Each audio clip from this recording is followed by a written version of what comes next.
নরেন্দ্র মোদীর সঙ্গে মিটিং করতে ইউরোপীয় ইউনিয়নের 27টি দেশের 27 জন কমিশনার ভারতবর্ষে আসছেন কালকে। প্রসঙ্গত 27শে ফেব্রুয়ারি এই মিটিং কিন্তু দিল্লিতে অনুষ্ঠিত হবে। এবার প্রশ্ন হলো, হঠাৎ করে যে মিটিং এপ্রিলে করার কথা ছিল তারা এই মিটিংকে শিফট করে ফেব্রুয়ারির শেষে কেন করার চেষ্টা করলেন, এবং ইউরোপীয় ইউনিয়ন হঠাৎ করে ভারতকেই বা এতটা কেন গুরুত্ব দিতে শুরু করলো। যদি এই পুরো ভিডিও দেখেন তাহলে দেখবেন এই ইউরোপীয় ইউনিয়নের সঙ্গে বন্ধুত্ব রক্ষা করা ছিল ভারতবর্ষের ডিপ্লোম্যাসির লং টার্ম প্রজেক্ট, এবং এই চেষ্টাই কিন্তু ভারতবর্ষের বিদেশ মন্ত্রক ডক্টর জয়শঙ্কর এবং নরেন্দ্র মোদী কিংবা অজিত দোভাল বিভিন্ন সময়ে করেছেন। আর আজকে তার সুফল হিসাবে দেখা যাচ্ছে ইউরোপীয় ইউনিয়নের 27টি দেশ তার 27 জন কমিশনারকে পাঠাচ্ছেন শুধুমাত্র নরেন্দ্র মোদীর সঙ্গে মিটিং করতে। এর আগে এত বড় টিম কিন্তু ইউরোপীয় ইউনিয়ন কখনো ভারতবর্ষের উদ্দেশ্যে পাঠাননি। তারা কোল্ড ওয়ারের পর যখন চায়না এবং ভারত যে কোনো একজনকে বেছে নেওয়ার একটা সিদ্ধান্ত নিতে তাদের বলা হয়েছিল, তারা কিন্তু চায়নাকে বেছে নিয়েছিলেন। কিন্তু আজকে এমন কি হলো যার জন্য তারা ভারতের দিকে ঝুঁকলেন, এবং এতে ভারতবর্ষ কিভাবে বেনিফিটেড হতে পারে তাই নিয়ে কিন্তু আজকে আমার এই ভিডিও। আপনারা দেখছেন দ্য ইন্ডিপেন্ডেন্ট বেঙ্গল, আমি শিবম। ভিডিও শুরু করার আগে ছোট্ট একটা অনুরোধ, চ্যানেলটি ভালো লাগলে একটু সাবস্ক্রাইব করবেন, এবং পরবর্তী জিওপলিটিক্যাল ভিডিওর জন্য কমেন্টে আপনারা কি ধরনের ভিডিও দেখতে চান জানাবেন এবং নোটিফিকেশনটা অন করে রাখবেন। যখন এই খবর আমাদের সামনে এসছে, প্রসঙ্গত 3টে প্রশ্ন আমাদের সামনে উঠে এসছে। হঠাৎ করে ইউরোপীয় ইউনিয়ন এত তাড়াতাড়ি মিটিং কেন করতে চাইছে? 2 নম্বর যে প্রশ্নটা উঠে এসছে তা হলো, এই যে পার্টিকুলারলি এত বড় স্টেপ, অর্থাৎ নরেন্দ্র মোদীর ভারতবর্ষ কিংবা ভারত সরকারকে কেন ইউরোপীয় ইউনিয়নকে বেছে নেওয়ার প্রয়োজনীয়তা অনুভব করলো ঠিক এই সময়? তৃতীয়ত যে প্রশ্নটা হলো, এতে ভারতবর্ষ কিভাবে লাভবান হবে?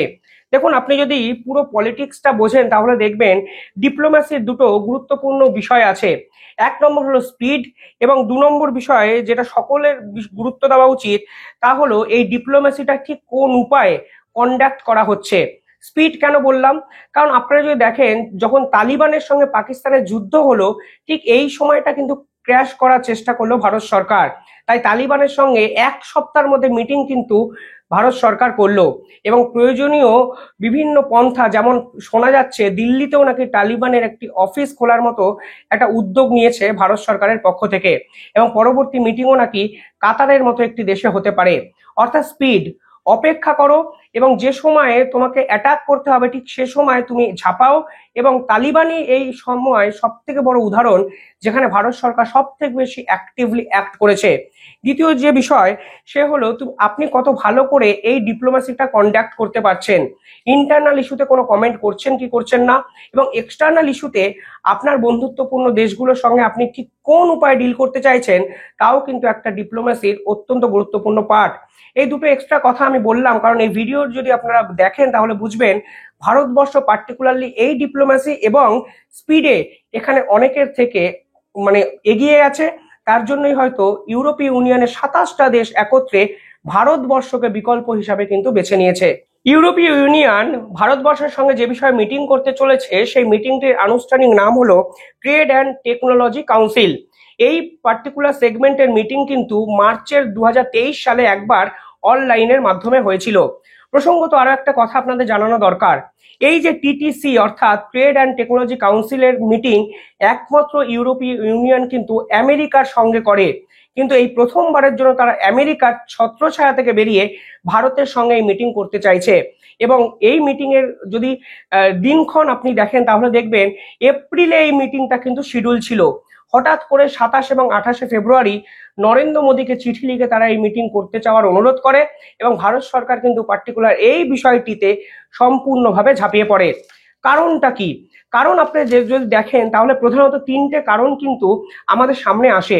দেখুন, সম্প্রতি জার্মানিতে নতুন সরকার গঠন করা হয়েছে। এই নতুন সরকার কিছুটা রাইট উইং পলিটিক্সের সরকার হলেও সম্পূর্ণভাবে রাইট উইং পলিটিক্সে কিন্তু বিশ্বাস করে না। এই সরকার দায়িত্ব এসেই কার্যত একটি বোমা ফাটিয়েছে। তিনি হঠাৎ করে এই সরকারের, জার্মানি সরকারের প্রধান হঠাৎ করেই বলেছেন তারা আমেরিকা যুক্তরাষ্ট্রের ছত্র ছায়া থেকে বেরোতে চায়। কারণটা কি? কারণটা সমস্ত ক্ষেত্রে ইউরোপীয় ইউনিয়নের একাধিক দেশের আমেরিকা নির্ভরতা আসলে দেশগুলোকে মানে সময়ের সঙ্গে সঙ্গে পিছিয়ে দিচ্ছে, এরকমই কিন্তু একাধিক দেশ এখন ফিল করতে শুরু করেছেন। সম্প্রতি ডোনাল্ড ট্রাম্প আরো একটা এমন ডিসিশন নিয়েছেন যা ইউরোপের কোনো দেশ কিন্তু মেনে নিতে পারেনি। কালকে জাতিসংঘে একটি ভোটাভুটি হয়েছে রাশিয়া এবং ইউক্রেনকে যুদ্ধকে সামনে রেখে। উল্লেখযোগ্যভাবে হলো সবাইকে চমকে দিয়ে রাশিয়াকে ভোট দিয়ে দিয়েছে ডোনাল্ড ট্রাম্পের আমেরিকা। আর এখানেই উঠেছে বিশ্বাসযোগ্যতা নিয়ে সব থেকে বড় প্রশ্ন। অর্থাৎ বিপদের সময় রাশিয়াকে বেছে নিয়ে আমেরিকা প্রয়োজনে ইউক্রেনের মতো দেশকে যদি ছুরি মারতে পারে, তাহলে ভবিষ্যতে ইউরোপীয় ইউনিয়নের এই দেশগুলো মনে করছে তারাও কিন্তু আমেরিকাকে ভরসা বা বিশ্বাস করার জায়গাতে আর থাকবে না, কারণ ভবিষ্যতে ইউক্রেনের থেকেও খারাপ অবস্থা হতে পারে এই সকল দেশগুলোতে। এমনকি এই রাশিয়া এবং ইউক্রেনের যে নিজেদের মধ্যে ঝগড়াঝাটি, সেখানে আমেরিকা যদি ইন্টারফেয়ার এর আগে করতো, তাহলে ইউরোপীয় ইউনিয়নের মাধ্যমে এই পুরো মিটিংটা কিন্তু কন্ডাক্ট করা হতো। অর্থাৎ কোনোভাবে ইউরোপীয় ইউনিয়নকে টপকে রাশিয়া এবং ইউক্রেনের মাঝখানে আমেরিকা ঢুকতো না।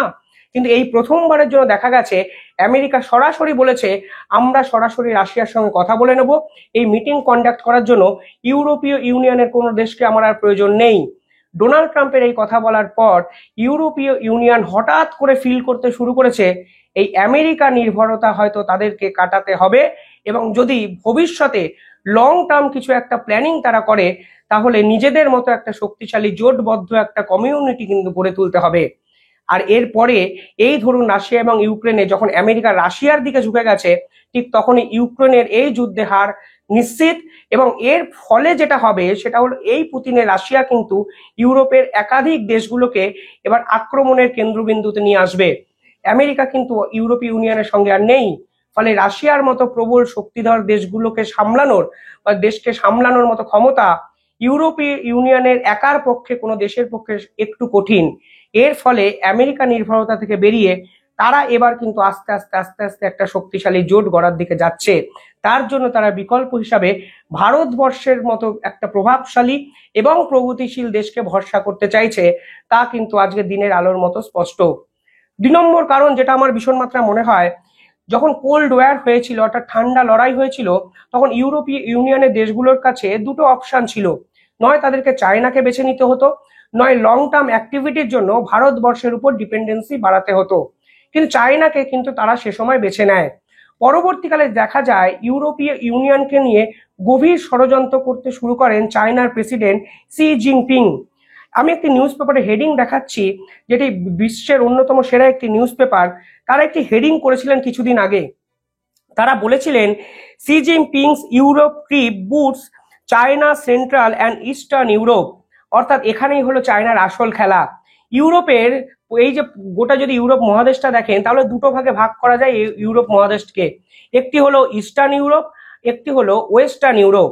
এই ওয়েস্টার্ন ইউরোপে তথাকথিত সমৃদ্ধশালী কিছু দেশ কিন্তু আছে, যেমন ফ্রান্স ভাবতে পারেন, জার্মানি ভাবতে পারেন। কিন্তু ইস্টার্ন ইউরোপে যারা থাকেন সেই দেশগুলো কিন্তু রাশিয়া থেকে কিছুটা দূরে এবং অর্থনৈতিকভাবে ওয়েস্টার্ন ইউরোপের থেকে অনেকটা পিছিয়ে থাকা কিছু দেশ। তারা কিছু ক্ষেত্রে এত বিপুল পরিমাণে ঋণের দায়ে জর্জরিত যে তারা চায়নার দিকে অটোমেটিকলি ঝুঁকে আছে। আর এই চায়নার থেকে বা চায়নার উপর ডিপেন্ডেন্সি কিন্তু রাশিয়ারও আছে। ফলে এই ওয়েস্টার্ন ইউরোপের দেশগুলো কিন্তু কোনোভাবেই রাশিয়ার সম্পূর্ণ বিরোধিতা কোনো কোনো সময় করেনি। অর্থাৎ এদের মনে একটা রাশিয়ার প্রতি সফট কর্নারও কিন্তু আছে। চায়না এই পুরো বিষয়টাকে এনক্যাশ করতে চায় এবং ইস্টার্ন ইউরোপকে বাদ রেখে ওয়েস্টার্ন ইউরোপ যারা বিপুল পরিমাণে ধারে জর্জরিত, তাদের মার্কেটকে কার্যত ডমিনেট করে চায়না কিন্তু এই সকল দেশগুলোকে নিজেদের দিকে নিয়ে আসতে চেয়েছে। 2022 সালের একটি রিপোর্ট আমি আপনাদের দেখাতে চাই, যেখানে দেখবেন এই যে চায়নার ব্রিফ বলে যে পত্রিকা হয়েছে, যে জার্নাল হয়েছে, সেখানে বলা হয়েছে এই ইস্টার্ন ইউরোপের 17টি দেশের সঙ্গে পার্সোনালি মিটিং কিন্তু করেছিলেন শি জিনপিং। অর্থাৎ তিনি চেয়েছিলেন এই ইস্টার্ন ইউরোপকে নিজের দিকে নিয়ে এসে ওয়েস্টার্ন ইউরোপের সমৃদ্ধশালী দেশগুলোকে কোণঠাসা করতে। এখন ইউরোপীয় ইউনিয়ন বুঝে গেছে চায়না এই গভীর ষড়যন্ত্র করে তারা ইউরোপীয় ইউনিয়নকে কিন্তু ভাঙতে চেয়েছিলেন। ফলে একদিকে আমেরিকার হাত তাদের মাথার উপর দিয়ে সরে যায় যখন আমেরিকা প্রকাশ্যে জাতিসংঘে রাশিয়াকে সাপোর্ট করে। অন্যদিকে বিশ্বের অন্যতম প্রভাবশালী দেশ চীন ইউরোপীয় ইউনিয়নের যে একতা, সেটাকেই কিন্তু ভাঙার জন্য একাধিক ষড়যন্ত্র করতে শুরু করে দেন। এবং তারা বুঝতে পারেন শি জিনপিং এর লং টার্ম প্রজেক্টে কিন্তু এই ইউরোপীয় ইউনিয়নের দ্বিখণ্ডীকরণ এটা কিন্তু ছিল। ফলে তারা তৎক্ষণাৎ এই পুরো বিষয়টা ডিল করেন এবং তারা একজোট হওয়ার কিন্তু এখন চেষ্টা করছেন। 3 নম্বর, ভারতের উপর তাদের ডিপেন্ডেন্সি কেন বাড়লো? দেখুন, নরেন্দ্র মোদী আগের বছরই দুটো দেশে সফর করেছিলেন, পোল্যান্ড, ইউক্রেন, এমনকি অস্ট্রেলিয়াতেও সফর করেছিলেন ভারতবর্ষের প্রধানমন্ত্রী নরেন্দ্র মোদী। একাধিক বিশেষজ্ঞ তখন বলছিলেন, আমরা রাশিয়ার এত ভালো বন্ধু, হঠাৎ করে ইউক্রেনের সঙ্গে আমাদের এত কেন ভালো সম্পর্ক করার প্রয়োজনীয়তা নরেন্দ্র মোদী দেখালেন? কিসের জন্য বা পোল্যান্ডের নরেন্দ্র মোদী গেলেন, কিংবা অস্ট্রেলিয়ার সঙ্গে আমাদের তো কোনো ব্যবসায়ী চুক্তি সে অর্থে নেই, হঠাৎ করে নরেন্দ্র মোদী কেন অস্ট্রিয়ার মতো ছোট একটি দেশ কিংবা পোল্যান্ড বা ইউক্রেনে যাচ্ছেন? দেখুন, আজকে সুফলটা পাওয়া যাচ্ছে, কারণ নরেন্দ্র মোদী এবং ভারতবর্ষের যে বিদেশ নীতি, তখন কিন্তু ইউরোপীয় ইউনিয়নের চায়নার এই ষড়যন্ত্রটার পাল্টা হিসাবে বোঝানোর চেষ্টা করেছিলেন, আমরা শুধুমাত্র ফ্রান্স বা জার্মানিতে যাই না, অর্থাৎ নরেন্দ্র মোদীর সঙ্গে শুধুমাত্র ফ্রান্স এবং জার্মানির ভালো সম্পর্ক আপনারা ভাববেন না, আমরা কিন্তু ইউক্রেনেও আসি, আমরা কিন্তু অস্ট্রিয়াতেও আসি, আমরা কিন্তু পোল্যান্ডেও আসি। ফলে আমরা ইস্টার্ন পার্টের সঙ্গে ওয়েস্টার্ন পার্টের বিভিন্ন ইউরোপিয়ান কান্ট্রিগুলোকেও যথাযোগ্য সম্মান দিই, মূল্য দিই, এবং আপনাদের সঙ্গে আমরা সম্মান বা সম্পর্ক ভবিষ্যতে আরো ভালো করতে উদ্গ্রীব। আর এটাই হলো ইউরোপীয় ইউনিয়নের প্রধানত ভারতের উপর ডিপেন্ডেন্সি তৈরি হওয়ার প্রথম ধাপ, অর্থাৎ জয়শঙ্করের যে বিদেশ নীতি, যেখানে তিনি বুঝিয়ে দিয়েছেন আপনাদের পাশে আমেরিকা না থাকলেও সমস্যা নেই, আপনাদের পাশে চায়না যদি আপনাদেরকে দ্বিখণ্ডীকরণ করে সেটাতেও সমস্যা নেই, ভারতবর্ষ ইস্টার্ন ইউরোপ এবং ওয়েস্টার্ন ইউরোপকে একসাথে একত্রে দেখতে চায়, এবং এর জন্যই হয়তো ভারতবর্ষের প্রধানমন্ত্রী আপনাদের মতো দেশেও আসার প্রয়োজনীয়তা অনুভব করে। এক্ষেত্রে জয়শঙ্করের একটা বইয়ের কথা আমার বারবার মনে পড়ে। জয়শঙ্কর একটি বই লিখেছিলেন, দ্য ইন্ডিয়া ওয়ে। সেখানে তিনি ভারী সুন্দর একটা কথা বলেছিলেন, যেখানে তিনি বলেছিলেন ডিপ্লোমেসির প্রধান ভাবটাই হওয়া উচিত India pole in international politics, অর্থাৎ রাশিয়ার সাথে ইউক্রেনের লড়াই, কিছুটা ইসরায়েলের সঙ্গে হামাসদের লড়াই, এই যে বিভিন্ন লড়াই, এই লড়াইয়ে ভারতের কি করা উচিত সে বিষয়ে আমাদের ভারতের অ্যাঙ্গেলে ভাবতে হবে, এবং গোটা বিশ্বের নিরিখে একটি শক্তিশালী অ্যালায়েন্স তৈরি করতে হবে, যা হবে ইন্ডিয়া কেন্দ্রিক, এবং এটাকেই বলা হয় ইন্ডিয়া পোল। আজকে ইউরোপীয় এবং ইউনিয়ন এবং এই পার্টিকুলার মিটিং এর পর জয়শঙ্করের লেখা সেই মূল্যবান কথাটি কিন্তু বারবার মনে পড়ছে, যেখানে চায়না এবং আমেরিকার হাত ছাড়ার পর ইউরোপীয় ইউনিয়নের 27টা দেশ হঠাৎ করে ভারতকে সঙ্গে নিয়ে এগিয়ে যেতে চাইছে, যা কিন্তু ভারতবর্ষের কাছে এক ঐতিহাসিক স্টেপ হতে পারে। ভারতবর্ষ কিভাবে বেনিফিটেড হতে পারে? দেখুন, একটা ছোট্ট তথ্য দিলে এই পুরো বিষয়টা আপনারা বুঝতে পারবেন।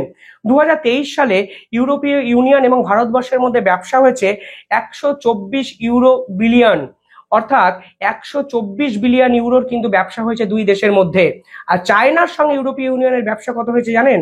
শুনলে অবাক হয়ে যাবেন, 739 বিলিয়ন ইউরো, অর্থাৎ ভারতের সঙ্গে মানে যে সংখ্যক ব্যবসা হচ্ছে তার থেকে প্রায় 7 গুণ বেশি ব্যবসা কিন্তু চায়না প্রতি বছর ইউরোপীয় ইউনিয়নকে সেন্টার করে করে চলে যায়। আর এখানেই কিন্তু ভারতবর্ষের কাছে সব থেকে বড় অপরচুনিটি, যদি ভারতবর্ষ ইউরোপীয় ইউনিয়নের এই দেশগুলোর সঙ্গে সম্পর্ক আরো মজবুত করতে পারে, তাহলে একটা হিউজ পোটেনশিয়াল বিজনেস প্ল্যান বা মার্কেট কিন্তু ভারতবর্ষের জন্য আগামী 2 বছরের মধ্যে খুলে যেতে পারে। এবার এই মিটিং এ কি হচ্ছে আমি সেই নিয়ে আপডেটেড ভিডিও নিঃসন্দেহে বানাবো, কিন্তু আমার মনে হয় জিওপলিটিক্যাল এই ধরনের ভিডিও যদি আপনারা বেশি করে দেখেন, তাহলে গোটা বিশ্বের নিরিখে ভারতের অবস্থান এবং ভারতবর্ষের নিরিখে গোটা বিশ্বের চাহিদা আপনারা যথাযথভাবে বুঝতে পারবেন। যদি ভিডিওটি ভালো লাগে কমেন্টে জানাবেন, এবং চ্যানেলটি ভালো লাগলে একটু সাবস্ক্রাইব করে দেবেন। আমি জানি আপনারা হয়তো এই বন্দুক যুদ্ধ, একে অপরকে পাল্টা দেওয়া, চ্যালেঞ্জ করা, এই ধরনের ভিডিও দেখতে বেশি পছন্দ করেন, কিন্তু বিশ্বাস করুন জিওপলিটিক্সের এই ভিডিওগুলোর গুরুত্ব কিন্তু অনেকটা বেশি, কারণ কোথাও না কোথাও লং টার্ম জিওপলিটিক্যাল প্ল্যানিং এ এই ভিডিওগুলো কিন্তু, এই কথা, এই নিউজগুলো কিন্তু চিরন্তন হয়ে থেকে যাবে।